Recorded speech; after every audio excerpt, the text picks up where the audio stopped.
All right, welcome to this episode of Scaling Your Mental Capital. I am super excited to have the founders of ScaleJet here, Oxana and Anna. We are jumping in here and I'm very happy to have you both here. Thank you for inviting us. Thanks for having us. It's also really a pleasure to be with you today and to have a nice chat. So thank you. Awesome.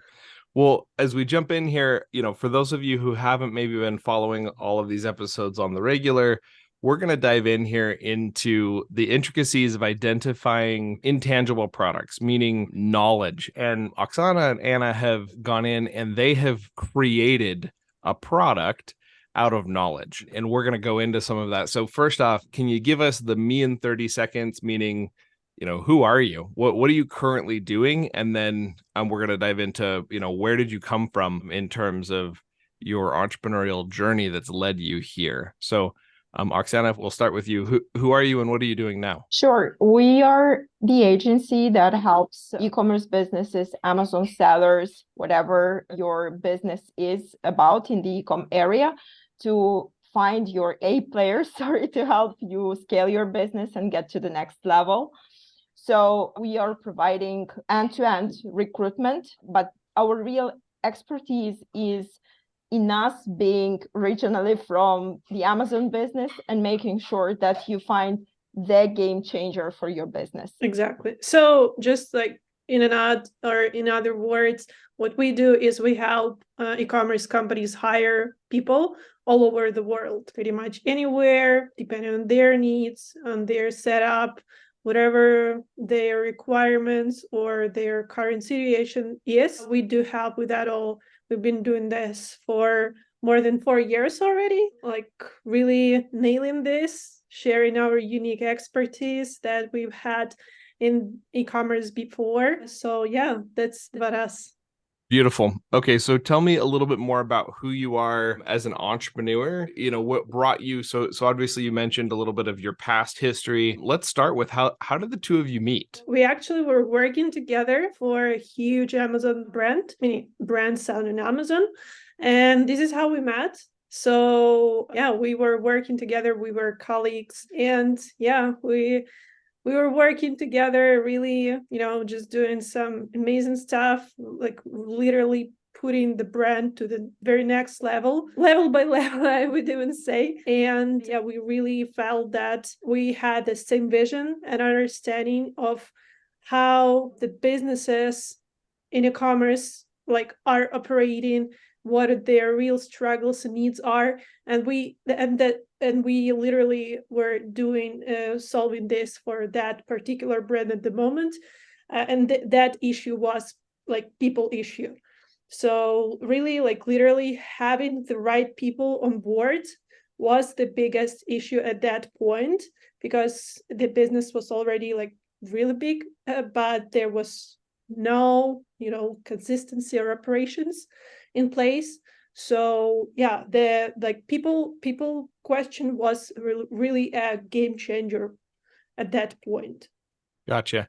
So you found a roadblock in building the business around scaling and operations, and that became kind of something that you focused on together. And what roles did you play in the organization? We'll start Oksana and then Anna.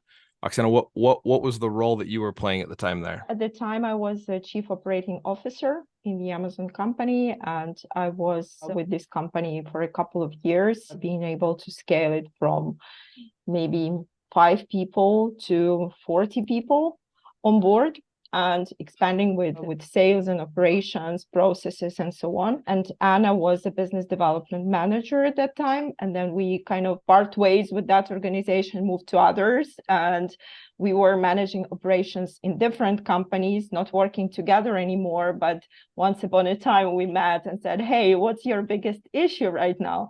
And the answer for both of us was, yeah, people. And other Amazon sellers around, they were sharing, yeah, we too, we have people issue is the main issue for our business, because the growth is normally disruptive for Amazon businesses, and people who are real entrepreneurs, they didn't necessarily work previously with big operations. So they kind of have to put things up and running on a go. So that's how we saw the need. We already did this successfully, and we decided, why don't we do that together for clients? And that's how the idea started. Interesting. So tell me a little bit more about, did you get together for lunch, or when was it, and how long after? So you'd been working for the one Amazon company where you'd been working together. Then did you both leave at the same time, or was that kind of one of you left and then the other left, and then got together 3 years later, or what did that look like? Yeah, I don't remember exactly how much time passed. It's been quite some time, and we were kind of maintaining relationships, like talking to each other once for a couple of months, and then we just had a lunch together, and we were just talking, and there were a couple of other people around, and we just were having a chat, and that's how the things kicked off. And so you're having lunch, you're sitting down together looking at that. What was it that made you realize, I mean, did you realize at that lunch, like, oh my gosh, I think we're going to start something? Or was it just kind of like that was the seed that began the discussions afterward, or what did that look like? Yeah, the thing is that it was not at that moment a business idea. It was just a discussion about, okay, what's the biggest issue that all of us are facing? What's the biggest deal in there, and what really helps to scale? Just finding those professionals who could take the whole function, not just doing things, but understanding, having accountability for the whole process and taking it and running with it. Mm-hmm. And we were discussing this as a main issue. And, like it was not yet at that moment a business idea. It was us seeing that problem on the market, and we actually faced also from the inside that we were not able to find someone who could hire those professionals for us or help us finding people. And we ended up spending a lot of time doing this by ourselves, just interviewing people, hundreds of people, instead of running the business. Because like, okay, what's the biggest issue? This is the issue. This is where we need to spend time. This is the one thing that will make everything else easier. And we couldn't find anyone who could help us. And then at some point we saw that, like, some time passed, and we saw that the same issue is happening with others. And this is like clearly a market necessity that we are able to touch. So we kind of discussed that. We said, okay, why don't we do our own stuff, like helping others just as we did for ourselves, but really us understanding the business inside out and being able to put ourselves in the entrepreneurial shoes and say, hey, we can really help you with that. And that's how it started.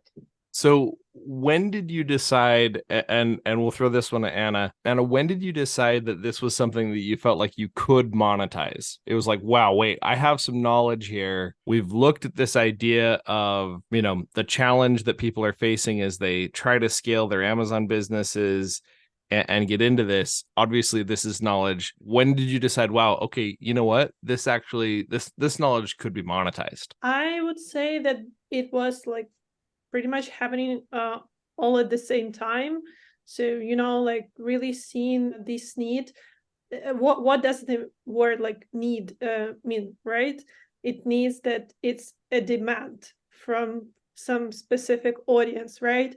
So from my point of view, I didn't like differentiate those things for myself. When I see like a need, I realize that, all right, then that needs that people, that there is a certain amount of people who really need this and who would be buying this service or product or whatever that is. So I think that like from the very start, we were clearly like understanding that, like not really putting that as Oxana was sharing as a business idea. But of course, like we were realizing that this is like a great niche and opportunity for us to help Amazon businesses and commerce businesses. Yeah. Gotcha. No, so I love that. So you're both working for other companies at this point, and I'm wondering what are some of the questions that you asked yourself to recognize, like, no, this really could be a big enough need that we could go out and actually create something from it. What made you ask what questions did you ask yourself to recognize like, wow, this actually could become its own business that I could use to step away from working for someone else and, do something on my own? Sure. Well, I would also probably add here that this understanding of like these need and of the market, it was always there. It's just that when you are doing a lot of things at the same time, right? So sometimes you are just not dedicating enough time to recognize and to invest as well enough time to grow something. So probably it just happened so that at some point we already were at that level that we clearly felt that the idea was like it crystallized, so it didn't happen like overnight that we met during the lunch, then we all right, like next day we would have a business plan. Absolutely not. We really had to harvest that thought in our minds, just to talk to the community as well, talk to other sellers. We also did a market survey as well from our side, and we really saw just once again that there is a huge need that we are able to cover. Because even before like we really started putting everything together as an agency, we were doing like hiring people, building operations for several different companies. So pretty much we were doing this for many years before we evolved into the agency. Got it. So taking that entrepreneurial leap, like actually deciding, you know what, I'm going to quit my job and I'm going to go do this for myself, or I'm going to go build something and pay myself to figure that out. That can be a really scary thing. So we'll go with Oxana this time. Oxana, what did you do to make it so that you felt like you actually could leave and dive in and monetizing this knowledge? Yeah, for me, it was kind of an easy one, because by that moment I had already a big wish to do something by myself. So I didn't work for the company anymore. I just decided, okay, I just really want to do something by myself. It was like, like I treat our life as a sort of a game where you regret not to play. This is the biggest regret that you might have. In the end, you lose or you win. It depends how you actually perceive that loss or win, right? So for me, it was an easy decision. I was thinking, okay, why don't I try thing that I really believe can work?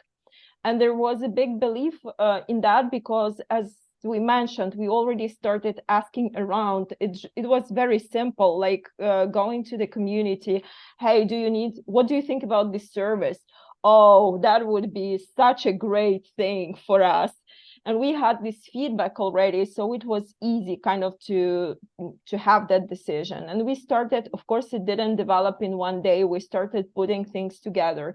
And another advantage that we had is that we've already worked for a couple of years remotely. So we understood how it works, and we were able to provide the service that was quite unique on the market, because at that moment the COVID was starting and people were disoriented. They couldn't work in their setup that they were used to. And we were offering a relief, because we were saying, okay, why don't you start working remotely with people and we can help you. So it was like the demand was huge, and it was an easy decision. It was not like, okay, I'm doing something I don't believe will work. I think everything starts with you believing in what you're offering to the market or to other people really makes sense. And we had this understanding. I guess that's what made our start very easy. So it sounds like one of the main questions you're asking yourselves is there demand? Like, is there really a need? I mean, going back to what Anna said, like, what is the definition of the word need? Right? Like, is there really a need out there that we can solve? So Anna, coming back to you on that same question, leaving that safe, comfortable place of, okay, well, I'm being paid currently to do a job, and that job's, comfortable, safe, so to speak. and then diving out on your own.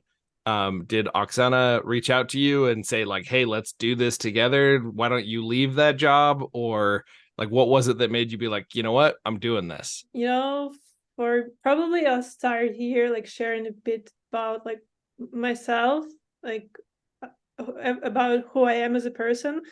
And I'm very open-minded, and sometimes it can be adventurous, not all the time. And it also, just as Oksana, I've really wanted to do something like for my own for a very long time, and I just had that feeling for a while already, and I was always thinking of, all right, so what can I do and be successful with this product, right? So this particular idea, it really clicked. It clicked a lot, like with me, and this is why for me that decision was really easy at that point, honestly, because I just had like the inner feeling for a very long time already that I should be doing like my own business. And yeah, just having a really amazing co-founder partner, Oksana, and our team. I mean, no doubts. So it was thankfully a good and amazing decision made. Got it. So I guess that first question is there a deep need in the market for what I have, for the knowledge I have, or the service I have? And then I guess, what about a question you ask yourselves around, do we have what it takes to build this? Do we have the experience? Do we have the expertise to knock this out of the park? Have we done this for ourselves enough times that we could do this for someone else? Is that another question you would say that lines up? Yeah, but probably not necessarily for ourselves.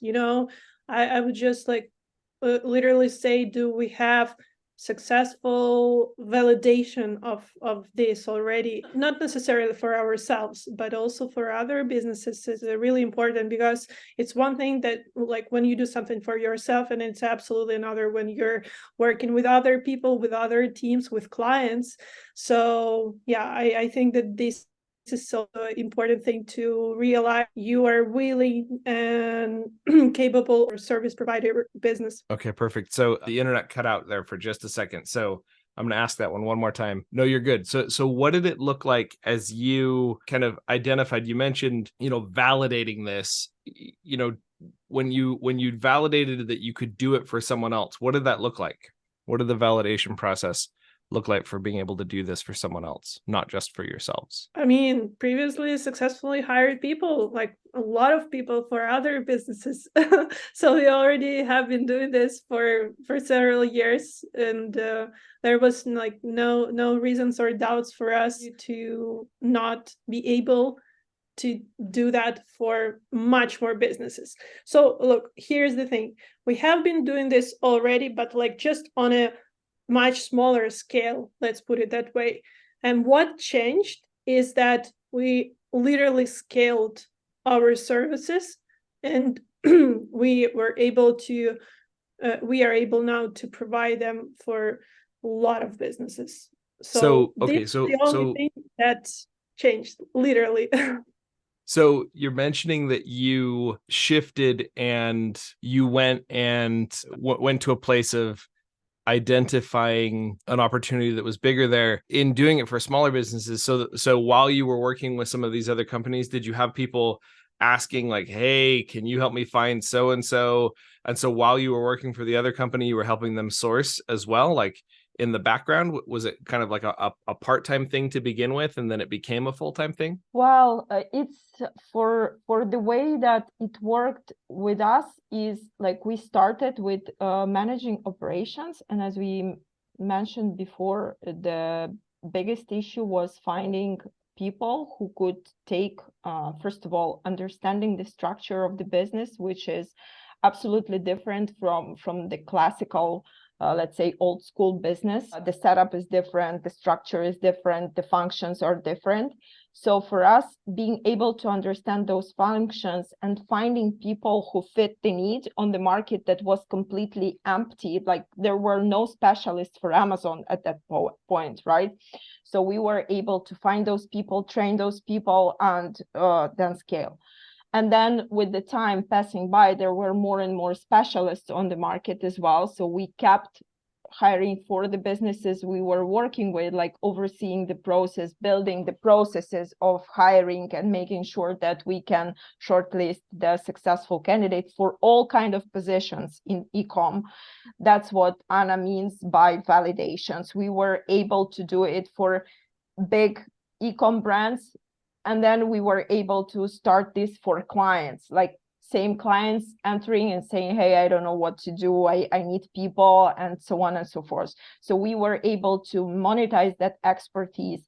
It's like very similar to Amazon businesses who have managed like advertising, PPC for themselves, and then they end up doing their own agencies because they know the core, they know how it contributes to the business, and all they need afterwards is to scale that, actually build the process to be able to manage more clients.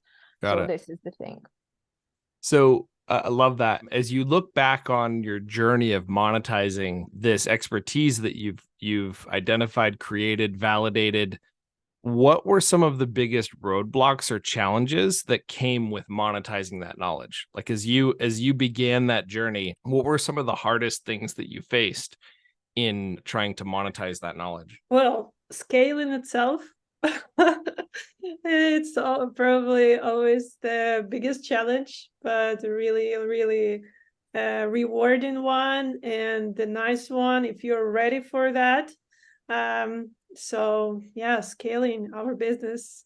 So we are Scale Jets. We help other companies scale. We scale. We are all about scaling. Yeah, because like when we like started off and we shared with the community, all right, guys, here is our website. Here are our services. Here's what we do. We can help you hire A players all over the world for your e-commerce companies. We had like huge amount like of new clients right away, just because again, firstly, we did like market research, service validation, and this like literally we were prepared for our launch. So yeah, we were just very busy with building out everything, also operations team on our end, in order to be able to meet the deadlines and to really do the quality job for our clients. So I would say that was like the biggest challenge. Oksana, maybe you I can only add up on this one. It's when you are jumping into something that is new, you never know what's going to happen, right? So in our case, it was a success that there was a demand, but we didn't know how much resource from us it will take. So we were, at the same time, we were working like literally 15 hours per day in order to be able to keep the promises to the client, to build our own team at the same time, to work with developers, to make our website up and running, to help. And, like everything was happening so fast.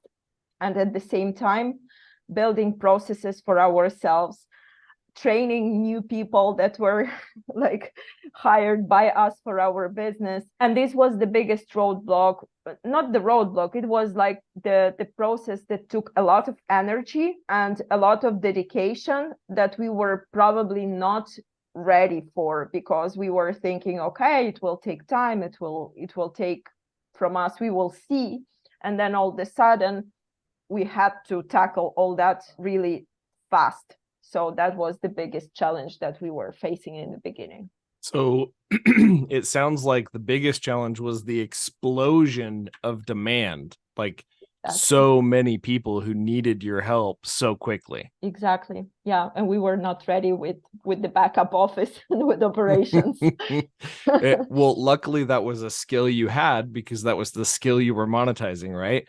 Exactly. I love that. So scaling it, and what was kind of one of the keys to success there? What do you think allowed you to scale as quickly as you did? I think that the biggest skill was our positive attitude, that we both got together and we say, okay, it's tough, yeah, but let's keep running. And we were very positive and optimistic, saying, okay, we can manage that. We already did it.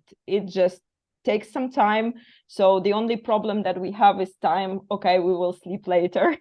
So that was how we managed that. I guess like everything that we do with a positive mindset, with a growth mindset, you can manage it all. Of course, there are things that you cannot undo, but it is all about attitude at the end. Beautiful. So you know, okay, attitude. I love that. What did you do to keep a good attitude in that, you know, crazy time? We'll sleep later. I love the way that you described that. We'll sleep later. What did you do to kind of help shift that and continue forward that way? Yeah, I can start sharing, and I can share a lot about that. I guess that a simple human thank you when you are meeting with the client for whom it was a roadblock for his whole multi-million business. And then a month after, 2 months after, the client gets back to us and says, hey, you know what? It was the best hire I made in my life. That's what keeps us running all the time.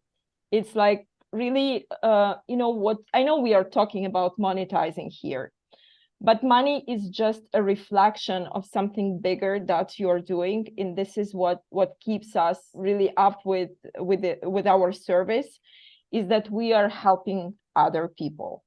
We help other people to solve something they are not able to solve by themselves. And this is that creates this inner satisfaction, and that creates a purpose, you know, that is bigger than money. And that's what helps. Interesting. So keeping that focus on something beyond just the monetization, it was about, you know, going somewhere beyond that. I like that.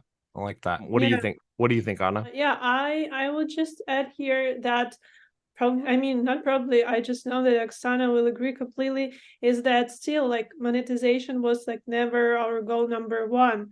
Because again, you can earn money like in this life many different ways. However, it's like the inner satisfaction as well that you are looking for. So and like people who are doing business, they're many times like being pushed by like their inner motivation. They really want to do something bigger. So yeah, those like rewards from the results that you are able to share and to provide to the clients, that's like the thing number one, I would say. Beautiful. Okay, so now I want you to take a quick second and think back. So we're gonna go back to that moment where you guys were at that lunch that you mentioned, and you know everybody's kind of talking about the major challenges that you're facing. I want you to imagine that you could make a phone call back to that past version of yourself. So you could literally pick up the phone and be like, "Hey, Oxana, Anna." From right before that lunch, you're literally being you can call that person on the phone and give them some advice about, you know, what the journey you're about to take. What would be the piece of advice that you would give that younger version of yourself, you know, in diving into that journey? We'll start with Oxana and then go over to Anna. Yeah, the only thing that I would probably tell myself, hey, take a long vacation, like a month vacation somewhere, because you're not going to be able to take that for a couple of years at least.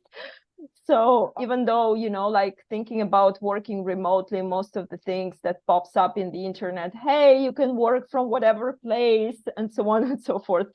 It's a lot of dedication working remotely. It's about being the best version of yourself, organizing yourself, making sure that you do what you need to do, and nobody tells you. You come wake up with a list of things, prioritizing them, and just keep running and running.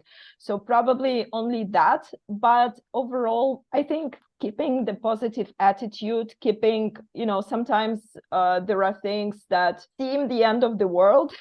And then a couple of years later, you look back and say, hey, this was just a minor problem, because you already solved that. You gained that experience. So probably it's just overall we had that positive attitude that mistakes are just a learning curve. So both of us we had that already. But sometimes, you know, like when it's tough, when you're tired, it's about, you know, I just want a day off, and you cannot allow yourself to do that because you have a bunch of things that you already planned. So it's basically that. Keep the energy, more energy on the start. Got it. Wow. I mean, what a fantastic piece of advice. Take a month off, because it's going to be a couple of years before you can really dig in that way. And in that time period where you had a couple of years where you felt like you couldn't take any time off, what did you do to stay sane? Because obviously, if we don't take breaks, then, you know, we break down. What did you do during that stressful time to maintain that pace? I guess it's not about the time that you need to kind of take rest. It's about the routine. So you can say, hey, this half an hour is just for myself, and I'm gonna do this. I'm gonna take a nice cup of coffee with cream, and I will sit down at the window and watch this beautiful landscape outside, or something like that, where you really are able to rewire your mind in a very short period of time. For me, for example, I mean, we are all different. We all have our sources of energy. I really like walking, and I like mountains. Sometimes going somewhere close where there are mountains and walking for half an hour could be a game changer. You can feel after that as if you were spending 1 month at the seaside. So this is for me. How about you, Anna? So yeah, I know. Yeah. So I want to hear. Actually, you know what? Go ahead and answer that question, and then we're gonna go back to you making a phone call. So, how do you recharge, Anna, when you are in a similar situation when you're in a place where it's like, oh, I need to recharge right now, but I can't go on a month vacation. What do you do to recharge?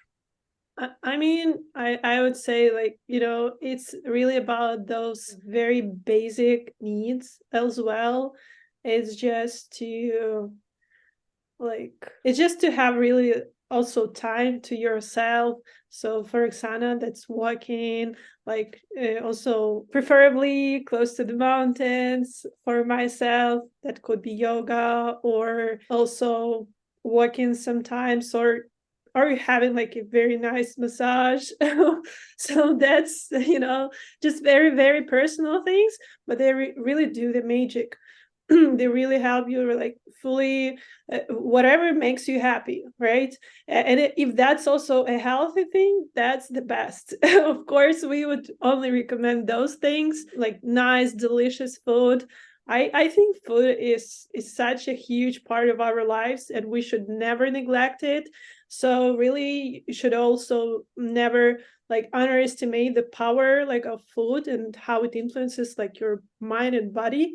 So yeah, just also don't forget like eating and eat healthy, like nutritiously as well. Just whatever like that really covers like your human basic needs and helps you keep running for a very long time. All right, I love it. So food, massage, do what makes you happy, as long as it's healthy. You know, dig into that. All right, Anna, in that phone call, so you've made that phone call back to yourself, and you're able to give Anna from the past the heads up, like, hey, you know, stand by, you're about to embark on a crazy journey.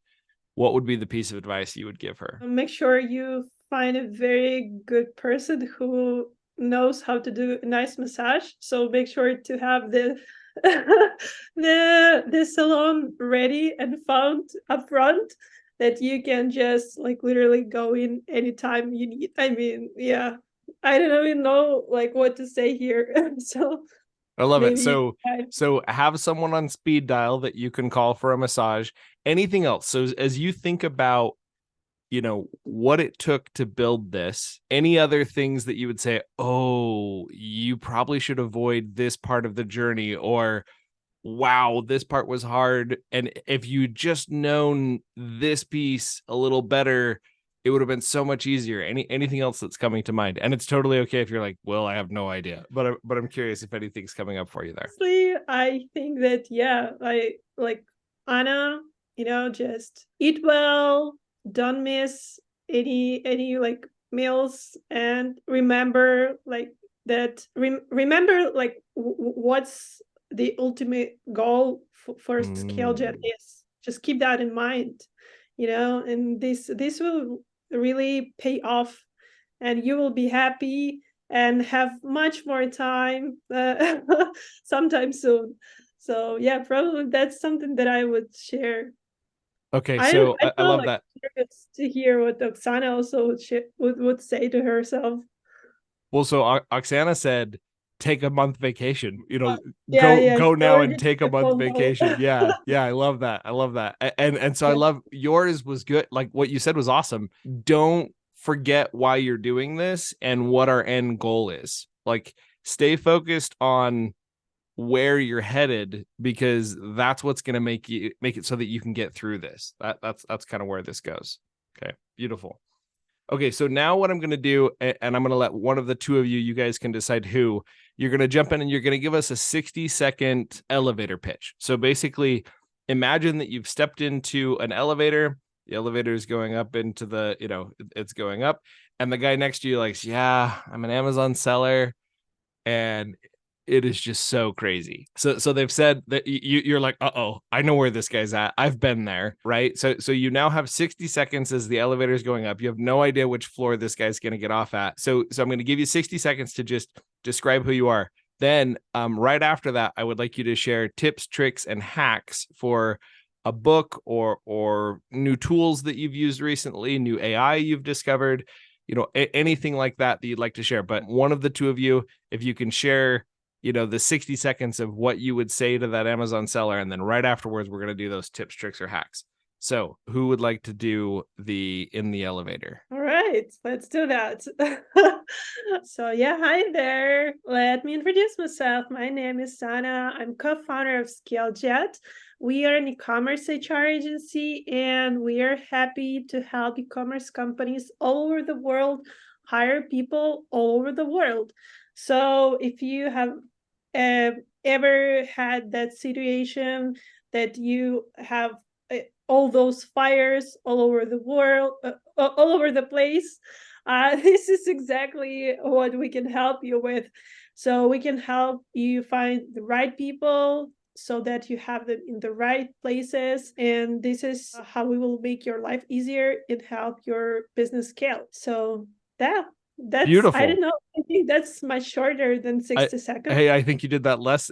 No, well done. Well done. I think that was like 45 seconds. You totally nailed that. Okay, so now moving right into tips, tricks, and hacks. And then we're going to ask you where people can find you. So first, tips, tricks, or hacks. Anything that you've come across recently that's helped you up your game in business, either productivity wise or otherwise, what would you say? I will start from a very simple tip. I don't know if it's recent, but this is something that helps my life a lot. I start my day with the list of things that needs to be done, and I really find 3 things in that list that are game changers for today. And I'm focusing only like, okay, today, this is my day, and I need to do 3 things that will change the game. And if I'm able, it's not always like a one-day solution, but if I'm able to kick this off the park, I really celebrate this for myself. And I say to myself, great job. You've done a great job. You actually moved the needle today. Whatever happens tomorrow, today I did everything that I had to do to make things up and running. So this is the most important tip that I want to give to anyone, because it was really a life changer for myself. Because when you are drawing into a list of things, fires and everything, it's not only a person that can help you, it yourself is the person that can help you at the first place. Then the second tip is like simplify everything. Oftentimes people start overcomplicating things, and that creates a burden of, okay, everything is so complicated. Try to think, okay, how can I make this as simple as possible? Simplify, and every time you will figure out that it's actually very simple in the end, and there is a root cause for everything. So when you find this root cause, you solve it, the whole big issue, the whole tree is solved. Okay, and this is my second tip. And the third tip is, yeah, AI has been big. Delegate everything that you could delegate. Use AI tools to delegate, use people to delegate, but delegate doesn't mean abdicate when you are losing control, you know, because delegating means telling the person or AI tool, it's the same, the result that you really want to get, because you don't need to tell what to do. You need to clearly outline the result. And this is what we also ask from our clients. What is the result that you want with that hire? Not the person, not the tasks, not the beautiful job description, the result. And keeping that focus, you're able to do a lot of things, actually. I love it. Those are great. Those are three great tips. I 100% agree with all three. Your three things. Yeah, totally fantastic. Focus on the results. And remind me again, what was your second tip? Your last one was so good. It blew away the second one for me. Yeah, so I was saying that you need to simplify everything. Simplify everything. That's right.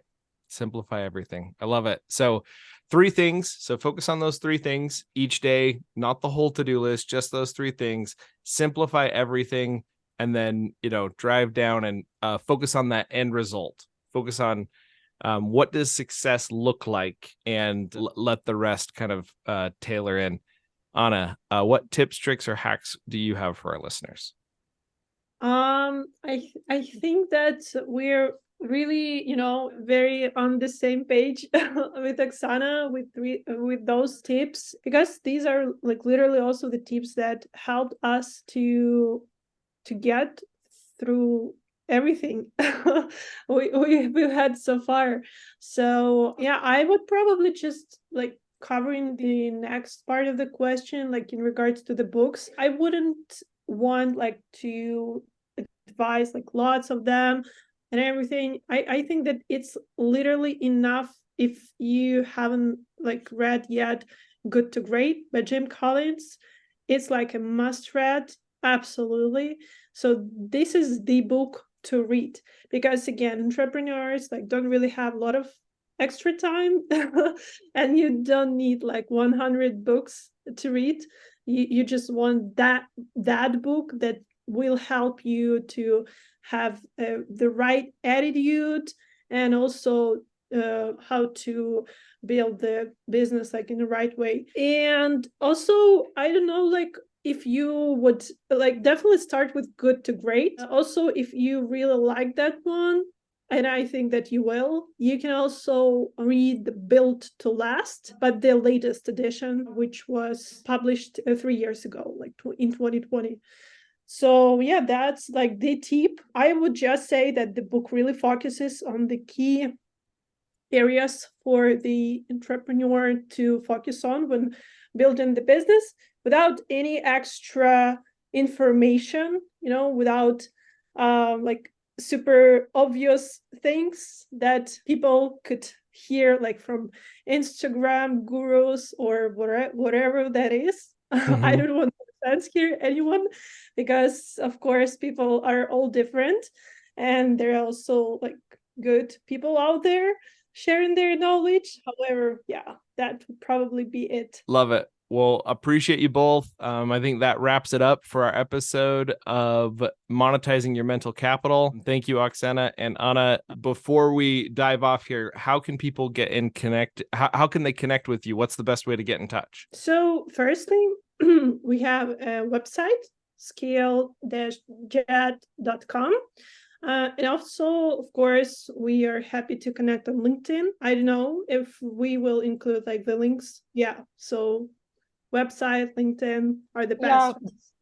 Via the website, you can schedule the call directly, and we will be attending to this call with Anna. So if you have any questions or any request or any piece of advice about building or scaling your team, you can schedule that call directly. We'll appreciate your time today, and we'll stop recording there.